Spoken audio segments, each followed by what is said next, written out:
Bonjour tout le monde, on est prêt à jouer au scénario 3, le vaisseau noir de la campagne Les Mâchoires du Lion. Je sais que pour vous, le dernier épisode remonte à seulement une semaine. Dans mon cas, ça fait en fait 2 semaines que je n'ai pas joué. C'est fou, hein? Ça fait seulement 2 semaines, puis je me sens déjà rouillé. Puis une chance, heureusement, est seulement au scénario 3, donc les règles sont encore assez basiques. Donc tout ça pour dire que j'ai relu, en fait j'ai lu les règles du scénario. On les regardera ensemble au fur et à mesure. Si jamais je fais des erreurs ou j'ai déjà oublié des petites affaires, je vous invite dans les commentaires à le dire. Pour votre info, au dernier scénario, dernier scénario, on a tué les vermlings qui étaient comme cachés un peu dans les murs de la ville. Et on a trouvé une lettre qui disait, en fait, qui invitait les vermlings à apporter des cadavres à Roland. Donc, ils payaient les vermlings pour qu'ils leur apportent des cadavres. Je suis sûr qu'il y a une explication à ça. Je suis sûr que Roland, en fait, c'est peut-être un médecin pratiquant et qu'il avait besoin, en fait, de cadavres pour faire avancer la médecine. Entre-temps, à ce qu'on découvre ce qui en retourne, on a arrêté au village et le garde rouge, je lui ai acheté une armure de maille qui va me permettre, lorsque je l'active, de me donner un bouclier jusqu'à la fin du tour. Le bouclier étant en fait, ça réduit les dégâts rentrants de 1. Donc ça m'a coûté 30 pièces d'or et j'ai acheté ça. On est prêt à jouer, je crois. On va lire l'introduction. Après vous êtes rempli le ventre de ragoût et pris un repos bien mérité au lion à souper, vous vous levez au petit matin. La première chose à faire est de chercher des informations sur un certain Roland. Il semble faire le commerce de cadavres frais, et vous aimeriez savoir pourquoi. Vous n'obtenez que peu de résultats au début, mais vous finissez par trouver un couple de vermlings au marché mouvant qui semble très intéressé par l'enlèvement des cadavres. Après une rude discussion, ils crachent qu'ils sont eux aussi payés par un homme dénommé Roland pour livrer des cadavres. Il y en a quand même beaucoup, Roland, des cadavres. Je sais pas, il fait quoi avec tout ça. Il lâche même le lieu de livraison. Un navire abandonné aux anciens quais. Vous descendez vers la jetée et regardez autour de vous. Il ne vous faut pas longtemps pour repérer le navire suspect. Non seulement un vilain liquide noir s'échappe de la coque, mais 2 hommes en robe rouge montent la garde à l'extérieur sur le quai. Ils vous remarquent et commencent à faire des gestes menaçants pour vous éloigner. On dirait qu'il va falloir briser quelques crânes de plus pour savoir de quoi ils retournent. Bon. Règle spéciale, assurez-vous que les aventuriers ajoutent les 2 premières cartes. Ouais, ça c'est fait. Fait qu'on va être prêt à jouer. Je me souviens pas si le dernier scénario je vous l'avais montré, donc je vais vous montrer la map. Il y a le vaisseau. On a racheté dans le fond le vaisseau noir. Le bateau, là, le vaisseau noir où on se trouve en ce moment. Donc on l'a racheté à la map. Et c'est donc ici que se trouve le scénario 3. Donc on est prêt à jouer. Je vais piocher les cartes pour le lanceur de hache et pour le garde rouge. Une fois que j'aurai fait ma décision, on va être prêt à débuter le premier tour. Donc, on est prêt à jouer. Son armure, je vais la mettre... Je vais la mettre où, son armure? Vous la voyez peut-être pas, là, je vais la mettre ici. Donc, lanceur de hache, on est à 24. Et le garde rouge, on est à 16. Les vipères géantes sont à 43. Et les zélotes sont à 27. Donc, dans l'ordre, ça va être le garde rouge, le lanceur de hache. Ensuite, 27, c'est les zélotes et les vipères géantes. Parfait. En fait, je pense à ça. J'ai tourné ça pour les vipères géantes, mais elles ne sont pas encore sur le jeu. Elles vont apparaître une fois qu'on va être entré dans le bateau.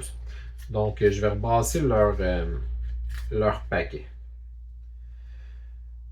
Donc, c'est au garde rouge de débuter.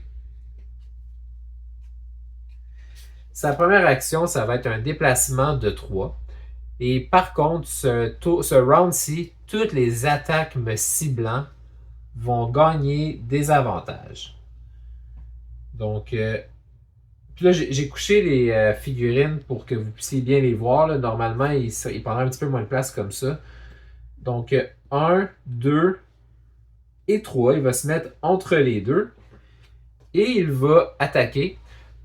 Ah, mais c'est une attaque à distance. Ok, bon, ben il se déplacera pas là d'abord. Il va se déplacer. Il va se déplacer ici. Je peux faire une attaque de 2 qui cible jusqu'à 2 personnes. Et je peux même faire une traction 1. Donc, on va commencer par ça. On va attaquer de 2 plus ou moins quelque chose. Le premier ici. Donc, je l'attaque de 2 moins 1. J'attaque donc de 1. Ça, c'est le numéro 1. Fait que le numéro 1, on va lui faire 1 dégât. Il y a 6 points de vie. Et je peux faire traction 1. Fait que traction 1, on va l'amener ici. Ensuite, lui, est-ce qu'il était à portée? Je pouvais porter jusque 2. 1, 2. Non, il n'est pas à portée. Fait que je n'attaquerai pas. On a fini pour le garde rouge. Pour le lanceur de hache, je vais activer l'habilité en bas ici, qui donne plus 1 d'attaque à toutes mes attaques pendant ce round. Et ensuite, je vais faire une attaque bien simple à 2 de... Ah, maintenant je peux pas, parce que si je fais ça, je suis... 1, 2, 3. Il est à 3, il faut qu'au moins je m'apporte à portée de 3. Ok, ça fonctionne. Ça fonctionne. Fait que plus 1 à mes attaques. Portée de 3, donc 1, 2, 3. Je vais l'attaquer de 3. En fait, de 3 plus 1, je vais l'attaquer de 4 plus 0. Donc, on va l'attaquer de 4, ce qui lui fait un total de 5 dégâts. 5 sur 6. C'est maintenant au tour des zélotes. Donc, premièrement, ils vont se soigner de 1. Donc, le premier zélote s'enlève 1 de dégâts. Et il se déplacera pas, il est déjà en fait à côté. Il va attaquer de moins... Ah, il va se déplacer parce qu'il fait une attaque à distance. Donc, il va se déplacer de 1. Et va faire une attaque à portée de 2. Il va attaquer ici de 2 moins 1. Il attaque de 1. Il ne faut pas oublier qu'il y a des avantages aussi ce tour-ci. Donc, 0 ou plus 1. Donc, 0. Et attaque donc de 1 le garde rouge, qui va descendre de 10 à 9. Ensuite, lui ici, il va se guérir, il n'y avait pas de dégâts. Il va se déplacer de 1. Donc, il va venir ici. Et il va aussi attaquer ici de 1.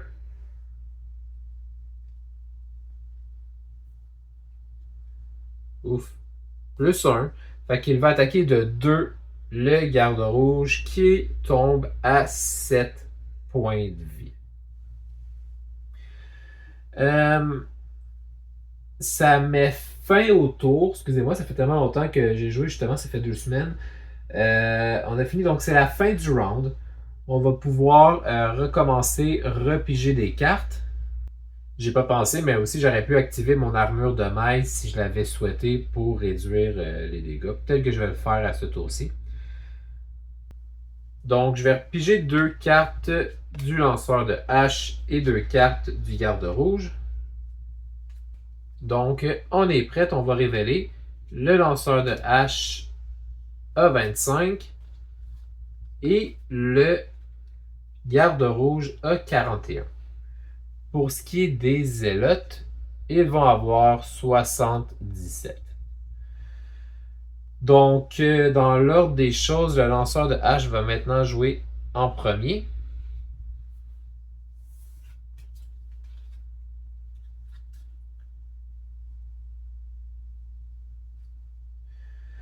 Première chose qu'il va faire, il va se déplacer de 2.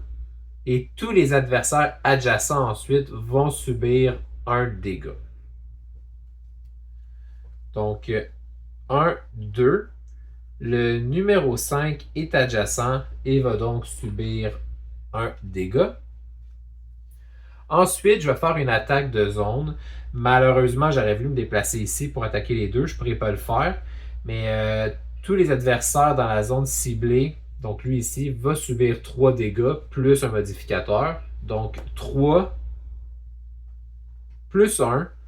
On va faire 4 de dégâts au numéro 5. Donc, il est à 5 points de dégâts sur 6. C'est maintenant au garde rouge. Le garde rouge peut se déplacer jusqu'à 4. Il va venir à côté des deux. Et il va jouer son habilité du haut qui est 2 adversaires adjacents subissent 2 dégâts. Il n'y aura pas de modificateur. Donc, 2 dégâts, ça l'amène à 6 et ça l'amène à 7. Donc, les deux sont officiellement vaincus.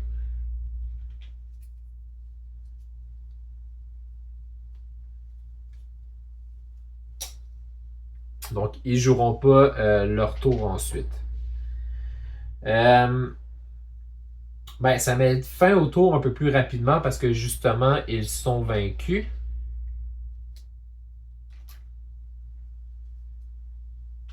Je pense qu'à date, j'ai rien oublié, malgré le fait que j'étais un petit peu rouillé. Là, je pense que ça va quand même. Donc, on va revenir à la sélection des cartes.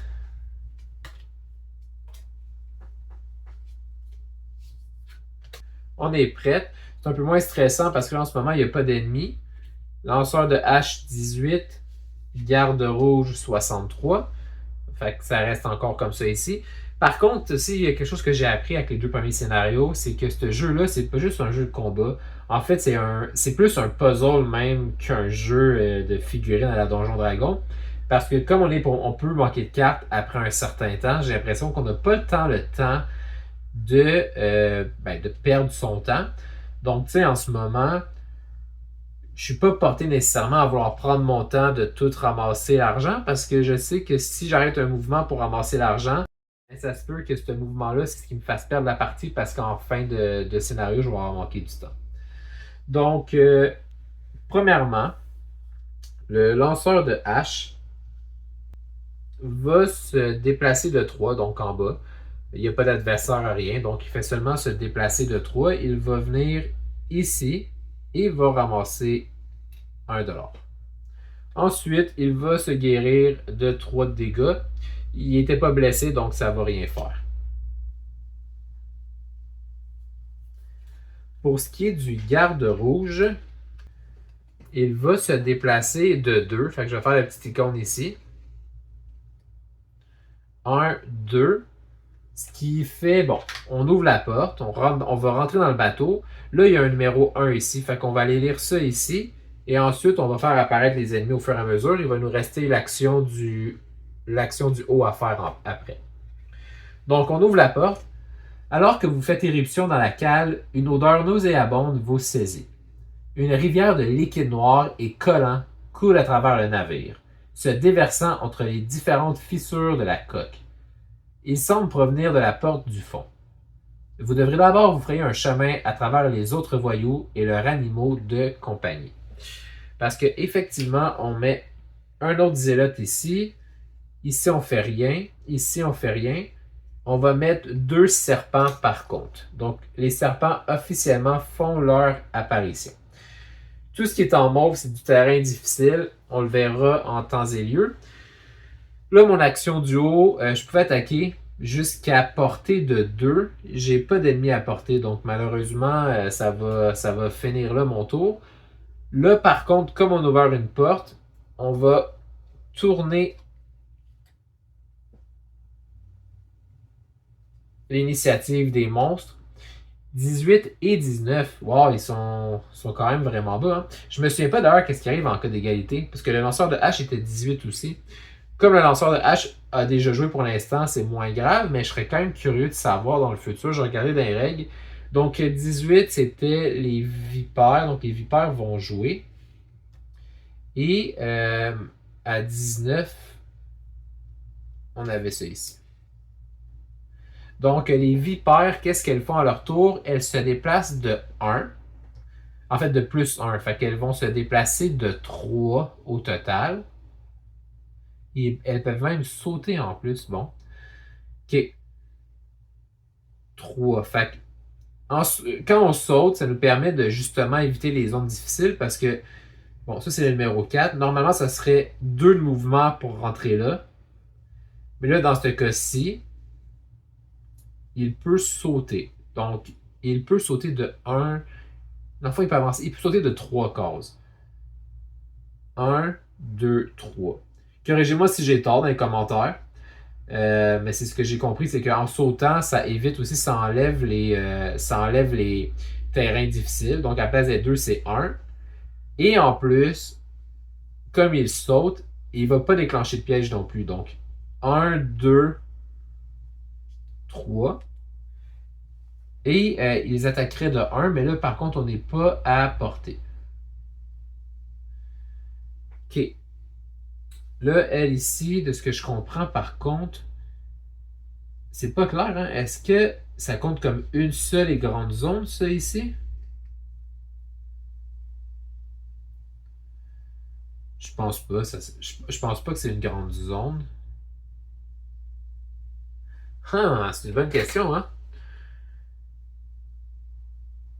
J'ai l'impression que. Parce que si c'est une seule zone, dans le fond, ça voudrait dire qu'elle, elle pourrait être, dans le fond, être ici, mais elle pourrait être ici, puis juste venir là.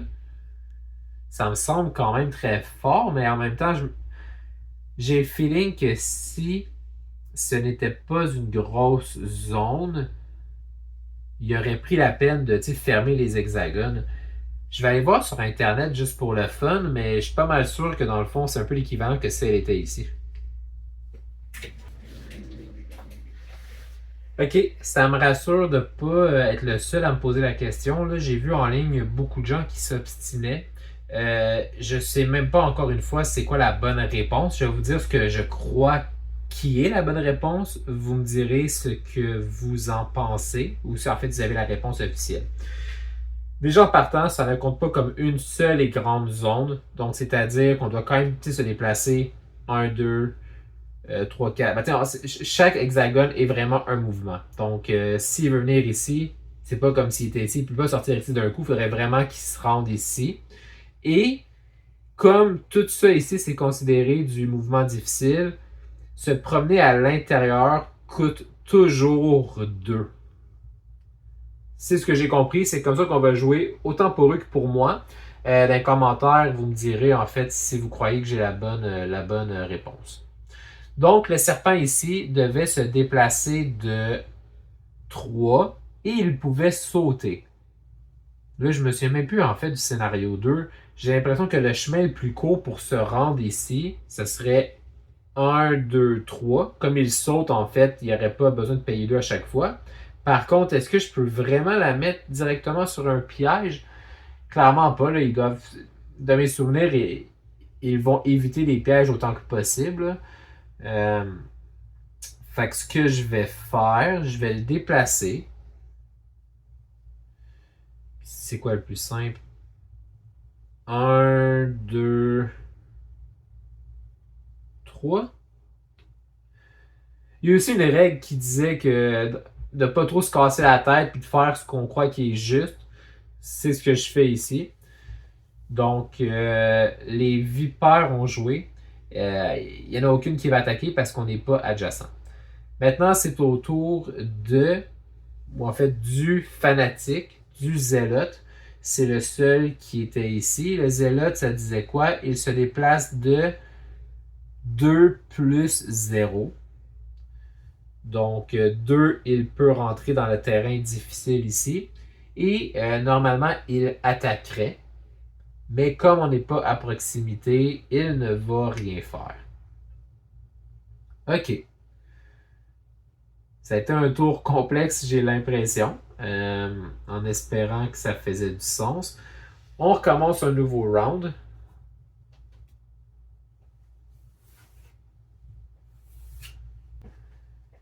Donc, lanceur de hache 17, garde rouge 14,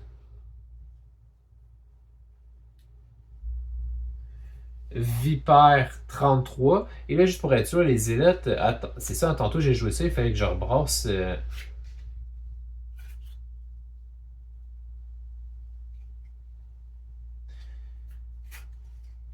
Il reste deux cartes, là, on a 50% de chance de la rebrasser, mais j'ai oublié tantôt.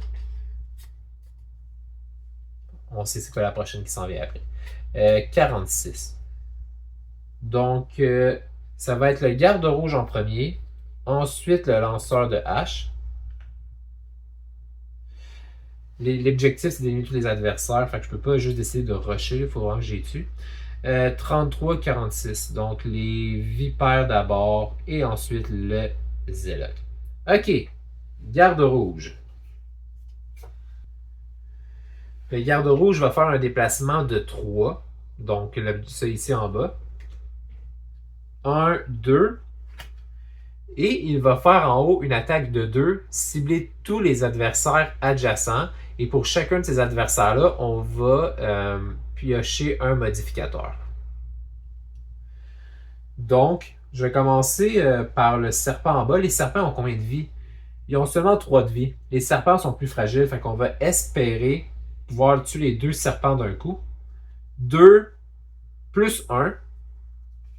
Donc 3 dégâts sur le serpent ici. C'est suffisant pour le tuer. On va attaquer ici. 2 plus 1. Malade. Le garde rouge, il niaise pas avec la POC. Et finalement, le zélote ici. 2 plus 1. My God. Pourtant, je vous jure, j'ai bien brassé. Ça veut dire, si on pige autant de plus 1, ça veut dire que par contre, il n'y en aura plus d'autres. Fait qu'on les a maintenant, on les aura plus tantôt. Donc, 3 dégâts au zélote numéro 5. OK. Est-ce que je veux activer mon armure de maille? Je pense pas.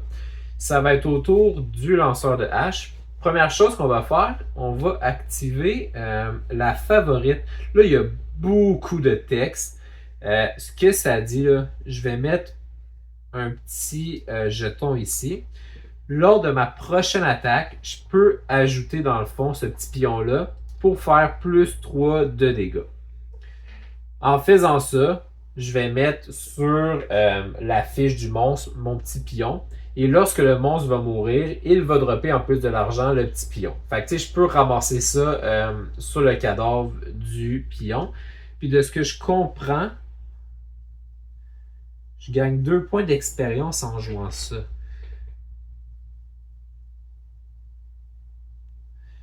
Encore une fois, si je fais des erreurs, vous me le dites. Les commentaires vont servir un peu à ça comme guide pour les gens qui nous regardent. Mais je pense qu'en jouant cette carte-là, automatiquement, je gagne 2 points d'expérience.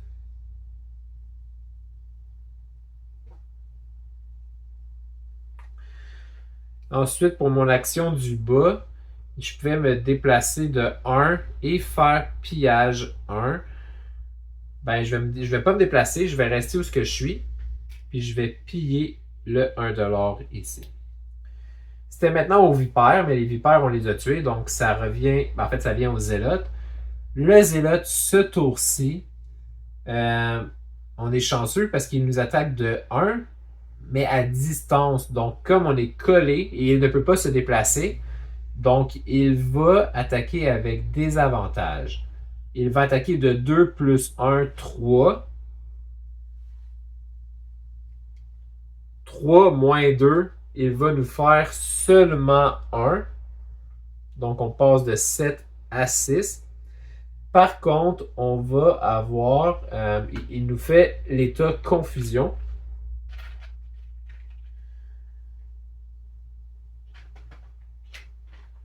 Qui, jusqu'à la fin de notre prochain tour, confusion, ça faisait quoi déjà? On va avoir des avantages sur nos attaques. OK. C'est la fin du tour. Ça revient à nous. À date, je crois pas avoir fait d'erreur. Hein? En fait, on a tué les serpents. C'est un peu drôle d'imaginer des serpents qui ont de l'argent, mais il doit y avoir de l'argent ici. Est-ce que j'ai oublié d'autres choses? Je ne crois pas. Là, on va devoir faire un court repos par contre. Donc, on va. En fait, je vais faire le court repos. Je vais choisir les. Je vais rebrasser les paquets. Je vais piger 2 cartes. Puis je vais vous revenir quand je suis prêt. Ok. J'avais oublié en fait. Avant de pouvoir repiger mes cartes, je fais mon court repos. Donc, je dois piger une carte au hasard qui s'en va dans les cartes perdues. Donc, ça va être celle-ci pour le lanceur de hache. C'est quand même dommage. Je pense que je l'aimais bien. Et pour le garde rouge, je sais pas, je les connais pas assez encore, mais c'est correct. Donc, on va piocher 2 cartes.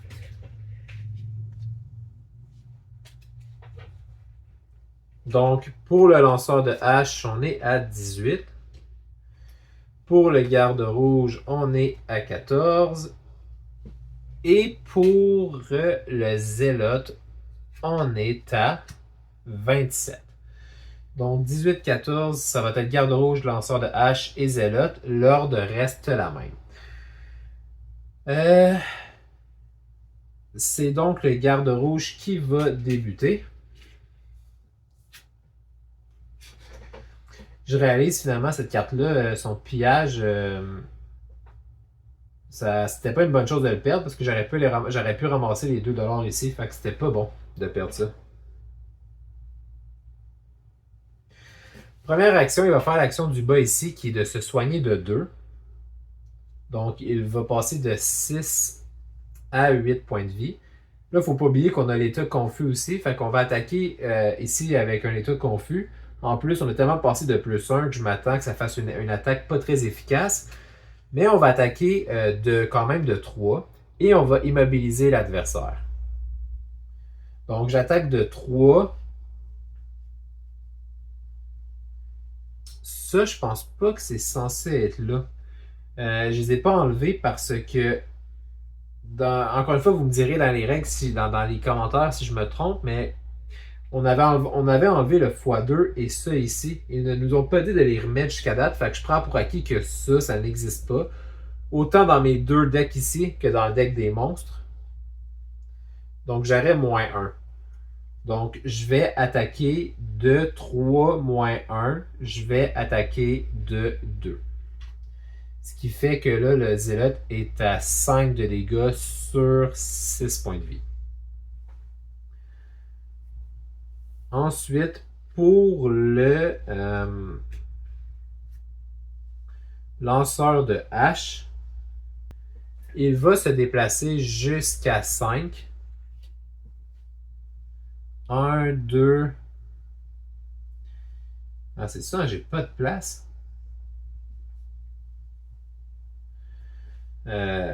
3. Il va finir son tour là, il va ramasser l'argent. Il va être plein aux os. Puis il peut pas attaquer, les ennemis sont pas à portée, donc il pourra pas attaquer. Là, c'est au tour du zélote. Puis là, le zélote qui est immobilisé d'ailleurs à cause de ça ici.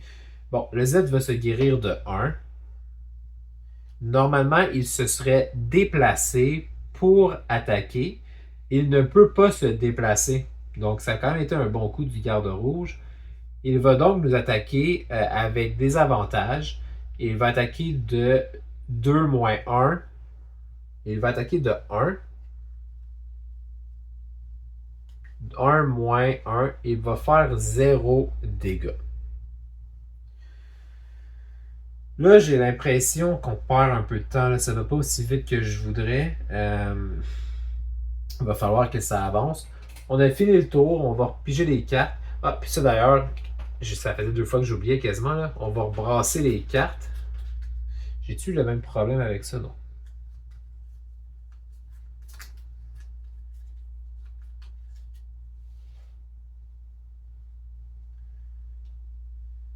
Donc, je pige 2 cartes. On va faire l'initiative. J'ai l'impression que ce pas des bons tours cette fois-ci. C'est quand même élevé. Donc, on a 51 et on a 32 pour le garde rouge. Ici, ça va être 19.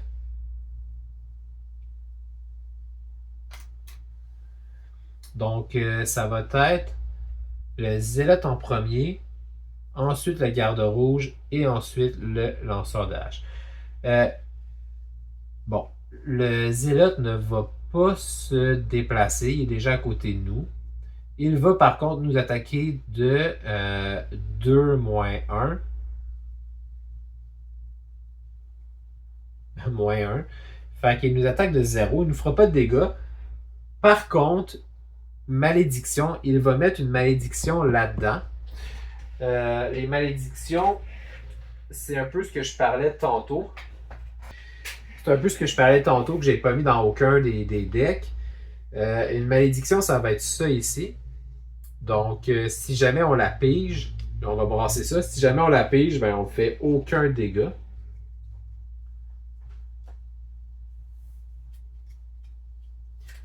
Puis pendant que je brasse, je vais regarder. Après ça, c'était la garde rouge. Il manque 2 dégâts aux zélotes pour mourir. Il faudrait vraiment qu'on l'achève rapidement puis qu'on puisse aller à la prochaine pièce. Là. Ça commence à faire un petit peu trop de temps que ça niaise. Ok, je brasse vraiment pas bien. J'espère que c'est pas encore sur le dessus.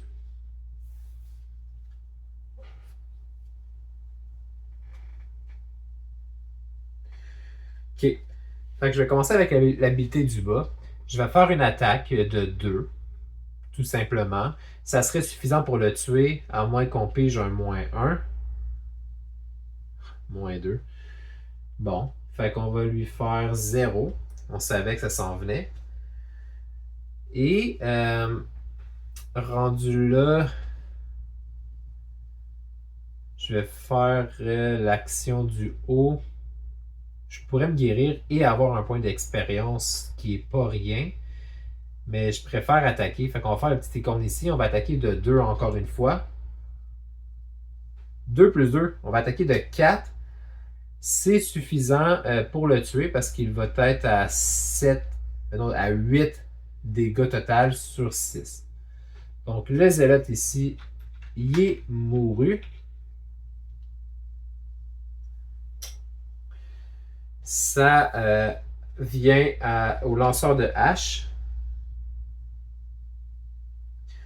Il va faire l'action du bas, qui est un déplacement de 2 tout simplement. Donc, il va rentrer ici. Et ben là, il pourrait attaquer, mais il ne le fera pas parce qu'il n'y a plus d'adversaire à porter. Ok, on a fini le tour. On va recommencer encore une fois l'initiative.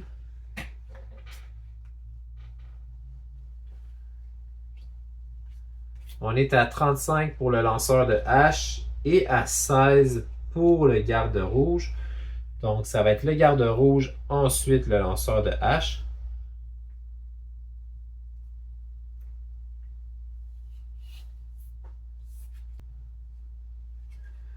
Je vais me déplacer de 4. Donc, 1, 2. Pour sortir, encore une fois dans les commentaires, vous me direz si je fais une erreur, mais pour sortir, ça ne coûterait que 1. Donc, 2 pour entrer, plus 1, 3, plus 1, 4. Et son action du haut est une attaque. Ça ne sert à rien, j'ai pas d'ennemi à porter. Pour le lanceur de hache, je vais faire son action du bas. Donc, déplacement. Je vais oublier tout ce qui est en haut, là, immobilisation, parce qu'il n'y a pas d'ennemi. Je vais me déplacer de 3. 1, 2, 3. Et son action du haut, c'est une attaque. On va l'ignorer aussi parce qu'il n'y a pas d'ennemi. On a trouvé un trésor. Le trésor numéro 10. On va aller voir qu'est-ce que ça dit. Cette fois-là, je sais où chercher. Oh, on a trouvé un... Je vous le mets ici. Un numéro 10. C'est un compas maudit. L'objet 27. J'ai aucune idée c'est quoi. On va aller le chercher. Ça sonne pas tant bien.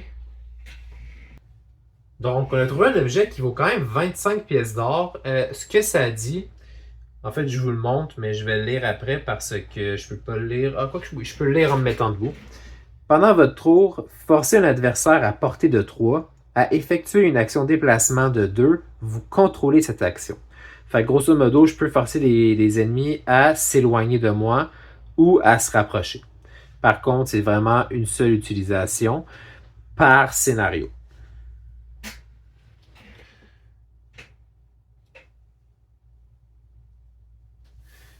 OK, c'était quand même bien. Très satisfait. Le tour est fini. Là, on va devoir faire un autre short rest. J'espère ne pas me débarrasser d'une carte pratique. Tu sais, je le vois qu'il va rester 2 ennemis ici à tuer, dont un élite. Donc, pour le lanceur de hache, c'est cette carte-ci qui va être perdue. Encore une fois, je ne sais pas trop si ça me fait de la peine ou pas.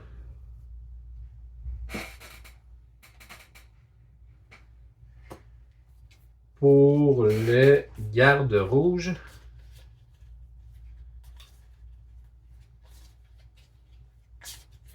ça va être cette carte-ci. Ah, ça me fait de la peine, parce que je vois qu'il y a un bouclier.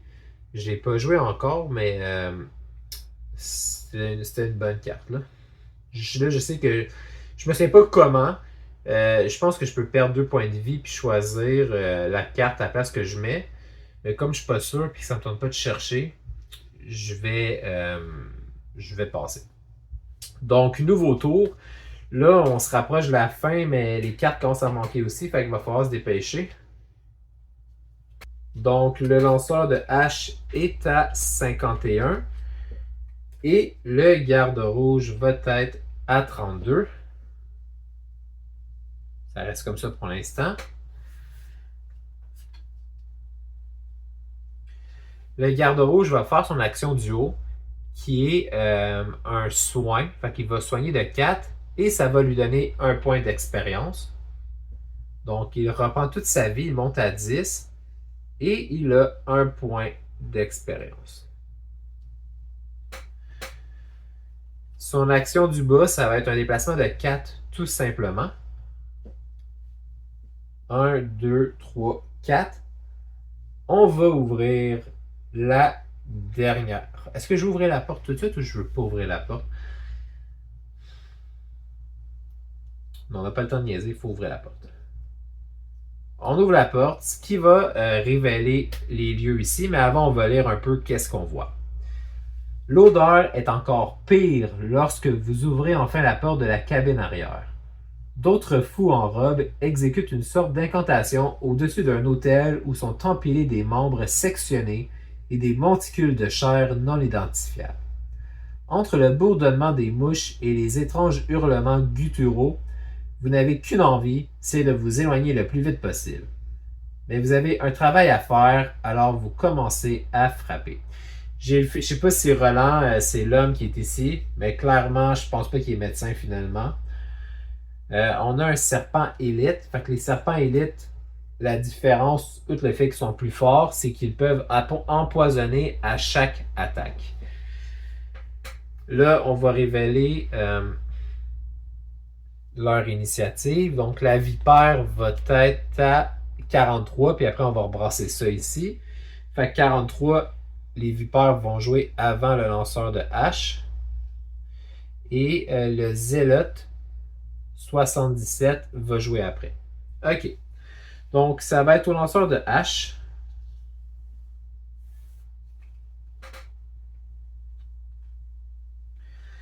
Il va débuter avec un déplacement de 2.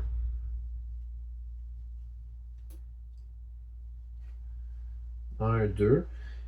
Et là, je pourrais attaquer jusqu'à portée de 3. Je suis pas sûr que. Oh, j'aurais pas le line of sight, je pense. Mais de toute façon, j'ai aucun ennemi à 3 hexagones de portée. C'est fini donc pour nous. Là, en premier, c'était. Ah, mais en fait, j'ai fait une erreur même. J'ai joué le lanceur de hache, mais c'était à la vipère avant. La vipère, elle se déplace de 2 plus 1 et elle fait un saut. Je me demande, est-ce qu'ils peuvent sauter par-dessus ça? Je sais pas, hein. Elle peut pas sauter, par contre. Elle peut pas atterrir dessus. Elle pourrait passer par-dessus lui, mais elle pourrait pas rester sur sa case. Fait qu'elle avance de 3. Un, 2, ouais, peu importe, hein. Fait qu'elle va venir ici et elle va attaquer tous les adversaires adjacents. Dans ce cas-ci, il y a seulement lui. Eux ne sont pas adjacents, il y a un mur entre les deux. Donc, elle va l'attaquer de 2 moins 1. Donc, de 1, ça, c'est pas bon non plus. C'était pas censé être dans leur deck. Elle va attaquer de 1 plus 1. Elle va attaquer de 2. Fait que je suis à 8. Et il faut pas oublier, elle va nous empoisonner. Ça fait quoi l'empoisonnement? La prochaine fois que je vais vouloir me guérir, je pourrai pas. En fait, il va falloir que j'enlève le poison. Et toutes les attaques contre moi vont gagner plus un dégât. Fait que j'ai intérêt à me guérir rapidement. Le zélote se déplaçait de 2 moins 1, donc de 1. Il ne pourra pas attaquer parce qu'il ne se rendra pas. Il ne va pas se rendre pour l'instant à côté de nous. Je crois que ça met fin au tour. On va brasser ça ici. J'ai pas encore utilisé mon armure de maille, mais je pense que je vais la faire officiellement. Là, il va falloir absolument que lui joue avant le lanceur de hache pour faire de la place justement au lanceur de hache. Donc, 2 cartes. 2 cartes. Ok. En fait, j'aurais pas le choix. Le lanceur de hache va devoir jouer avant parce que toutes ces cartes étaient plus basses. Donc, 18 pour le lanceur de hache et 38 pour le garde rouge. Le zélote ici est à 46, donc il va jouer après. Et le serpent est à 33. Donc, ça va être le lanceur de hache, le serpent, le garde rouge, et ensuite, on finit avec le zélote. Je vais commencer avec le lanceur de hache, donc un déplacement de 5. 1, 2, 3, 4. Et je vais faire une attaque de 3. En fait, je peux attaquer comme deux hexagones à côté. Fait que, mettons ça et ça ici. Fait que je vais attaquer le zélote pour une attaque de 3 avec modificateur. Ah, et vous savez quoi? Je vais utiliser ma favorite ici. J'étais après de l'oublier, là. Ça, c'est l'ennemi numéro 5. Fait que je vais l'attaquer de 3 plus 3. Fait que de 6. Oh, de 8. Ça, c'est vraiment overkill. Fait que 8, il y avait 6 points de vie. Il meurt automatiquement. Donc, là, si j'ai bien compris ma carte, ce qu'elle disait, comme il est mort, ça ici, ça va sur sa case et je vais pouvoir la ramasser, la piller un peu comme je fais avec de l'argent. OK. Donc, le lanceur de hache est terminé. C'est maintenant la vipère géante. Elle se déplace de 3. Le plus simple, je me demande est-ce qu'elle se déplacerait ici? Je pense pas dans ce cas-ci parce que son attaque, oui, elle peut cibler 2. Fait elle va se déplacer ici de 2. En fait, non, de 1 parce qu'elle a le saut. Et là, elle va attaquer mes deux bonhommes de 0. Enfin, on va commencer avec notre. On va commencer avec le lanceur de hache. Elle l'attaque de 2 moins 1.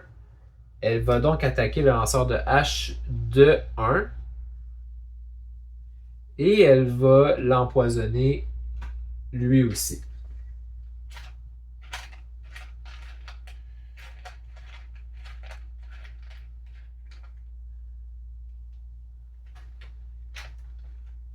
Ensuite, elle va se retourner vers le garde rouge et l'attaquer de... Pourquoi j'ai dit qu'elle attaquait de moins 1? Ah oui, parce qu'on a pigé un. Ok. Elle va attaquer le garde rouge.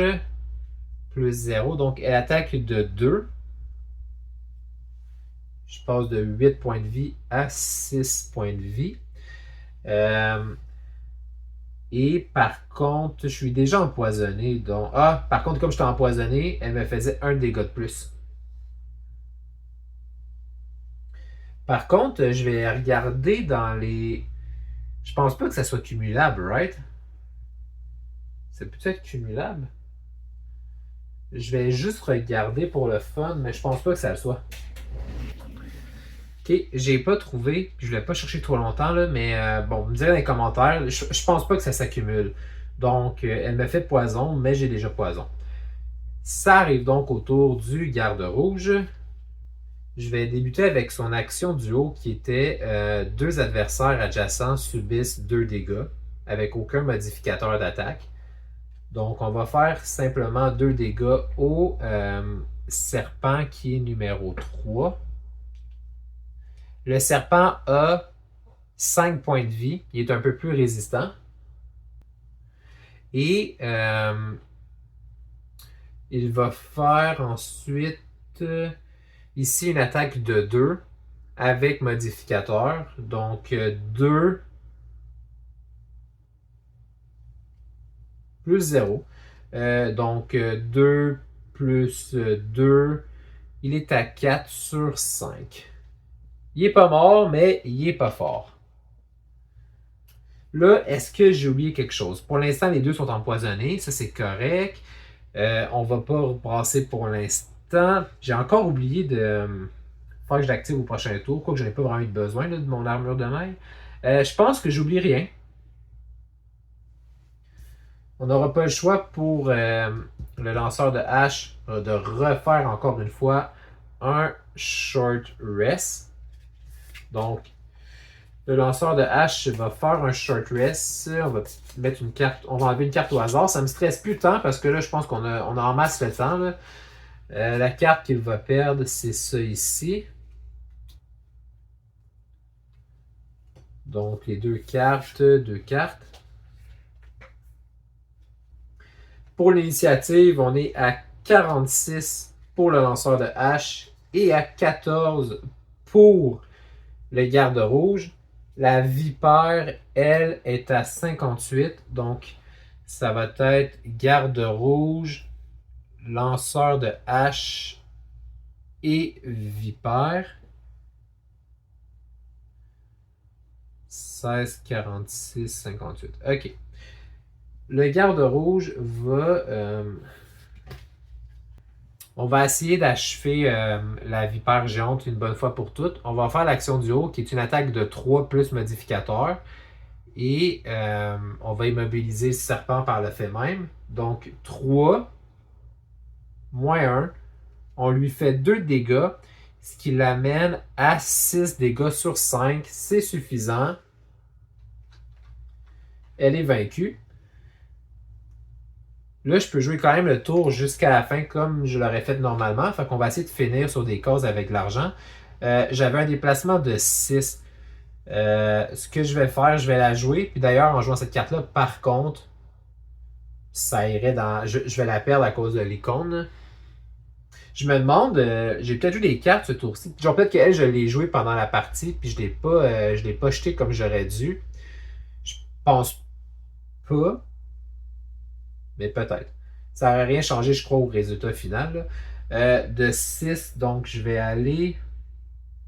Ça n'a pas tant d'importance. Je vais payer 2, je l'ai ici. Le lanceur de hache va faire en fait le déplacement de 1, il ne va pas bouger, et il va faire pillage 1. Ce qui fait qu'il va ramasser. Lui, il a fait vraiment du cash ce tour-ci. En plus qu'il a ramassé le compas maudit. Et il a ramassé ça ici, il aurait pu le réutiliser. Son action du haut, il ne la fera pas. On a donc terminé le scénario. On a éliminé tous les ennemis. Là, dans le fond, c'est ici, je pense qu'il faut que j'aille lire la conclusion. Fait que je vais aller la chercher. Donc, on a ici la conclusion du vaisseau noir. Fouiller les restes humains n'est certainement pas une partie de plaisir, mais cela finit par payer, entre deux hauts le cœur. Vous trouvez un collier, celui que Sandy a décrit en détail et que son mari ne quittait jamais. Hop, on a trouvé notre forgeron. Avec cette preuve, vous pouvez apporter au moins un peu de paix à la veuve du forgeron et informer la garde de Havre-Nuit de toute la situation. Pourtant, vous soupçonnez que vous n'êtes pas au bout de la piste. Ces hommes en robe étaient certainement tous des sous-fifs, ce qui signifie que Roland est toujours en liberté. Vous pourriez vous dire que c'est le travail de la garde, mais vous fouillez quand même la cabine du navire et découvrez une curieuse carte. Il s'agit d'une représentation grossière du quartier du Chaudron. Un bâtiment est clairement indiqué. Cela ne peut certainement pas faire de mal d'aller jeter un œil. Fait que chaque personnage gagne un bénéfice. Là, un bénéfice, je pense que c'est un perk en anglais. Voir la page 23 du guide d'apprentissage, on ira voir. Puis ce que je vais faire, je vais choisir un perk. Je ne vous dirai pas dans cette vidéo-ci c'est quoi j'ai choisi, mais plutôt au début du prochain vidéo, un peu comme j'ai fait avec l'armure de maille. Oups. On regarde, je vous dirai c'est quoi les bénéfices que j'ai choisis. Et on a débloqué un nouveau lieu qui est un rituel de pierre. Donc, je pense que c'est tout. Je pense que oui. J'irai quand même voir dans le guide. Ben, en fait, vous savez quoi? Moi, je suis allé voir dans le guide le manuel d'apprentissage ce que ça dit pour le scénario 3. Finalement, j'ai bien fait de regarder le guide d'apprentissage parce qu'il semblerait qu'il se passait encore vraiment beaucoup d'autres choses. Donc, outre tout l'argent que j'ai ramassé et l'expérience, à partir de maintenant, donc à partir du scénario 3 qu'on vient d'accomplir, chaque fois qu'on finit un scénario, on va gagner 6 points d'expérience. Donc, le lanceur de hache va être à 2 plus 6 à 8. Et le garde rouge va être à 1 plus 6 à 7 points d'expérience. Donc, premièrement, on va faire ça. Je vais le noter de côté. Ensuite, c'est vraiment cool. Il y a des cartes événements. Donc, je te ferai mélanger un paquet. À partir de maintenant, à la fin de tous les scénarios, je vais piger une carte au hasard. Et on va devoir prendre une décision. Donc, on va le faire ensemble. Je pige officiellement ma première carte scénario. Ça, dans le fond, ça se passe en ville. Là. Votre bourse est bien vide. À l'issue d'une mauvaise nuit à jouer au lion assoupi. Vous réfléchissez à la meilleure façon de tricher sans vous faire prendre lorsqu'un sentiment négatif intense vous envahit. Au début, vous supposez qu'il s'agit de la culpabilité, mais vous soupçonnez qu'il pourrait s'agir de quelque chose de bien pire. Vous essayez de vous concentrer sur le jeu, mais quelque chose de terrible ne cesse de vous hanter. Option A, on tente de trouver l'origine de l'énergie négative. Ça prend la gardienne du néant, on ne l'a pas. Donc, option B, obligatoirement, je suppose, chassez ce sentiment qui vous harcèle et concentrez-vous sur le jeu. Parfait. Finalement, la chance tourne et vous pouvez au moins récupérer votre argent perdu. Vous supposez que l'impression n'était après tout pas si négative. Résolvez une autre carte événement. Bon. Je vais piger la prochaine du lot.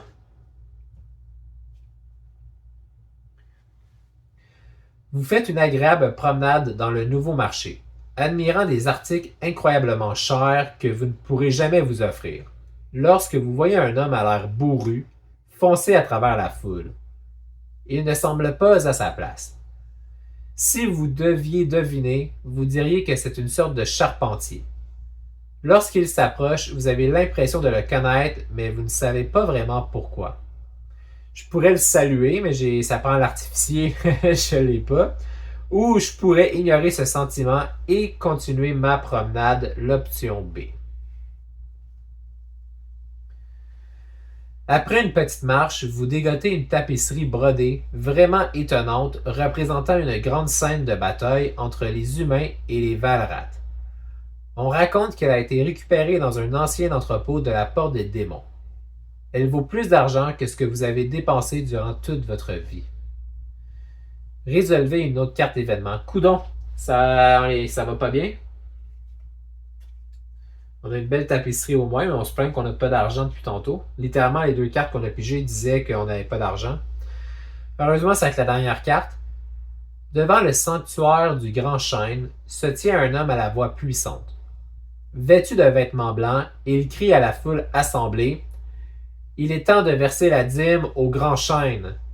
Faites un don pour préserver sa majesté, et il vous apportera une prospérité que vous n'avez jamais connue auparavant. Il fait passer un bol en bois brut au milieu de la foule. Je peux soit faire un don au sanctuaire du grand chêne, ou en fait, l'option B, beaucoup d'autres ont déjà donné. Le sanctuaire gagnera bien assez cette semaine, même sans votre contribution.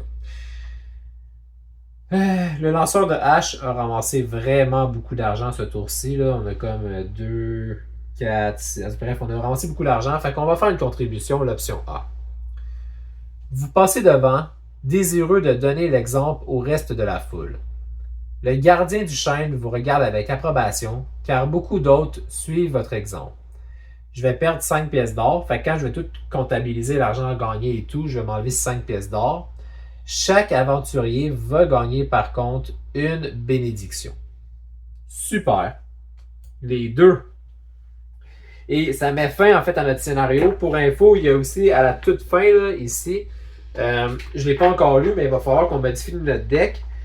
Les aventuriers doivent maintenant prendre le reste de leurs cartes 1 dans la grande boîte et les ajouter à leurs 2 autres cartes de niveau 1, en retirant définitivement toutes les cartes de niveau A et B. Fait que bref, je vais pas tout vous le lire, là, mais je vais faire les modifications aux 2 decks qu'il va avoir à faire.